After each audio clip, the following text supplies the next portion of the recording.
Доброй раніцы, мае дарагія беларусы.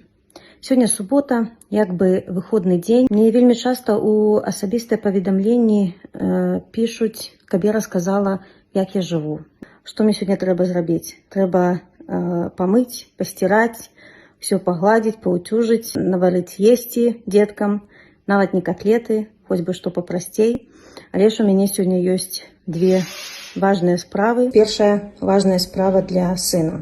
У яго ёсць такая муравейная ферма. За год у нас нарадзіўся толькі один муравейка. Пытанне чаму?